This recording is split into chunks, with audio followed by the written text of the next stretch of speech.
Go.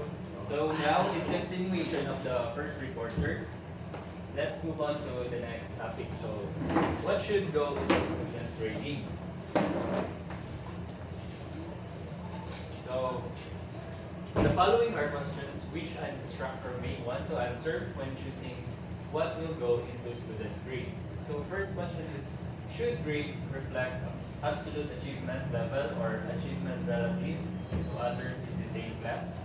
So, that question will be answered later on. So, norm reference is same like siya kanina sa topic ni Nico. So, norm reference, a letter grade is received by student based on standing in a class. The top receive A, and the next highest grade receives B, and so on. So, muna siya example sa norm reference sa itong sample kanina ni Nico is kung isa ang lowest diri, ay kung isa ang highest sa class A, o siya ang top 1 sa class A. Then sa class B, kung isa ang highest, mo po ay top 1 sa class B. So, if na ay highest sa, for example, kato kanina, na ay highest sa top B, punto siya ay highest sa mga ranking. So, another, so muna siya another example sa norm reference grading system. Gets ba? Yeah. So next is criterion reference grading. Same kanina, criterion reference system. Instructor sets a standard where actual performance of students is measured. All students attain the set standard will receive the grade level regardless of how many in the class receive the same grade. So, muna siya example kato kanina. Dayon, so makita na ito diri ang mga grade. So, muna siya sa norm reference. If 85 ang imong grade, 96, 93, 87, if muna ang highest sa classing of grade, then they will receive perfect grade, 100. So, muna lang score, ilang grade, perfect grade. Sa criterion transmitted, for example, ang passing grade is 50. So, 92, 50%. So, 92 ang iyahang score. So, 92 divided by total score, 100, times 50 kay 50%, times 50 plus 50 kay 50 man ang percent. So, 92 divided by 100. 85. Ay, 85. Sorry. 85 divided by 100 times 50 plus 50 equals to 92. So, muna siya ang average grade sa student. So, 98, 96, 93. So, muna siya sa criterion transmitted grading system. Next question is, should grades reflect achievement only or non-academic components such as attitude, speed, and diligence? So this question asks whether a student grade should depend only on their academic performance like test scores and projects, or if it should also include non-academic factors such as attitude, behavior, and effort. So, Tertilio, can you read some of the example? Example, imagine two students. Student A always get best scores but rarely participates in discussion. So, student B sometimes gets average scores but is inactive in class. Submits works early and helps classmates.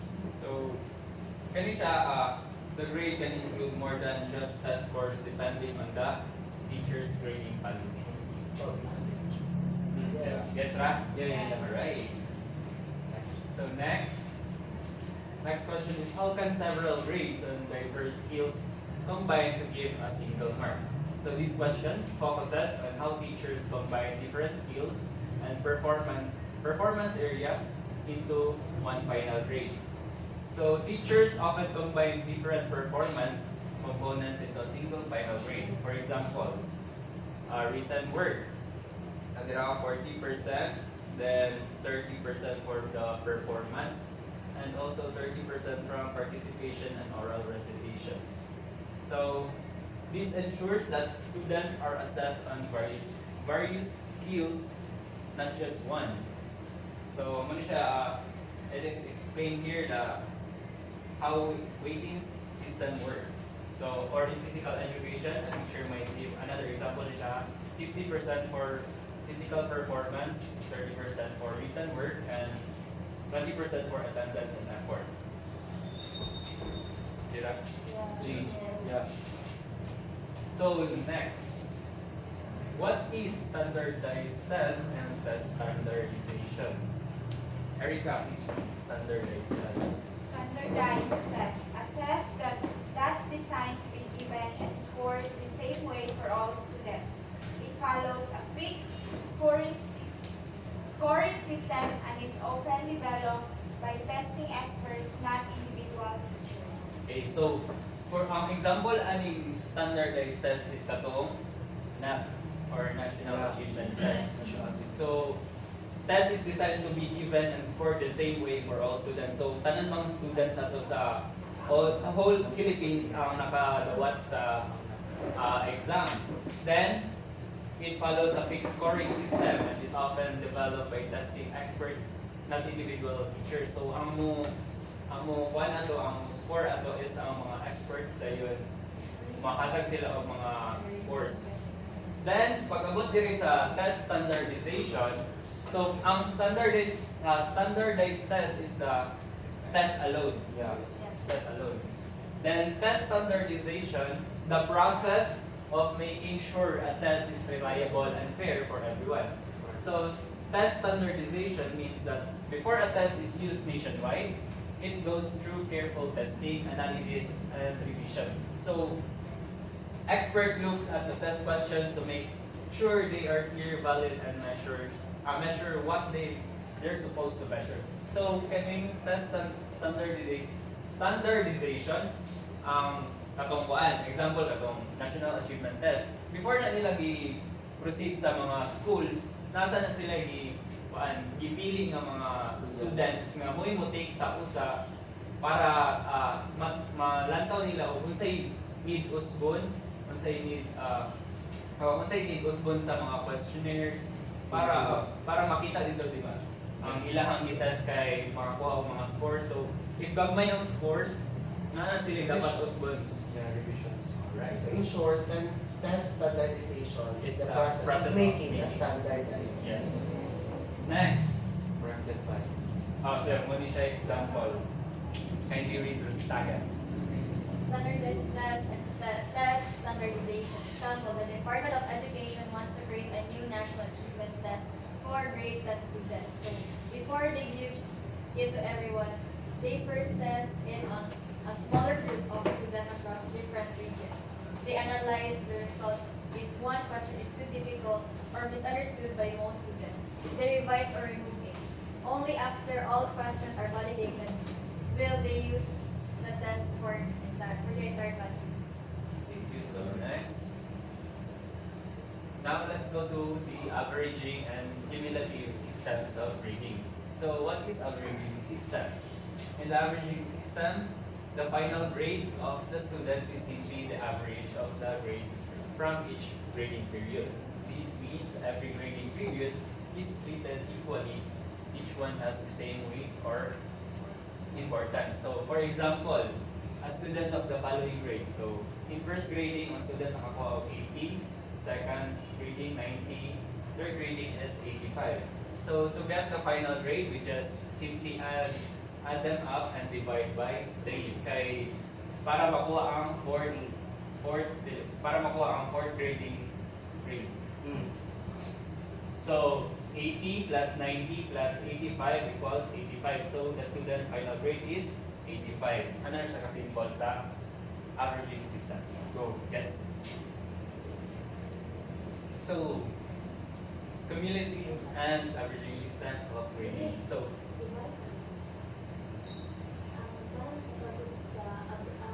Hindi siya pang fourth grade na grade na average man siya sa overall Okay. GPA. Bali, Kaya GPA na siya. General percentage average. Balik ka ng first, Okay. balik first, second, and Oo. third.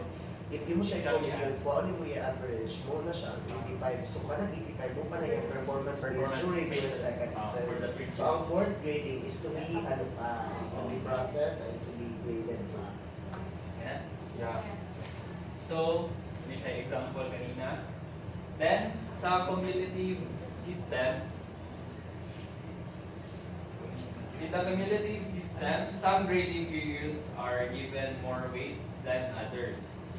This method can reward improvement over time because later performance may count more heavily in the final grade.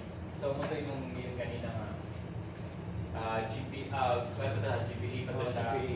Then, sa another example, grade 80 ang iyang grade sa preliminary. Then, sa midterm is 90. So, tentative final grade is 80. Then, sa final grading niya, 1/3 of midterm grade plus 2/3 of tentative, 1/3 of prelim grade, midterm grade, then plus 2/3 of tentative final grade. So, muna siya, 1/3 is 90, 1/3 of 90 plus 2/3 of 80. So, 30 plus 53.33 equals 83. So, muna siya ang final grade. Yeah. Yes, sir. Yes. So, muna siya isa cumulative grading system. Thank you.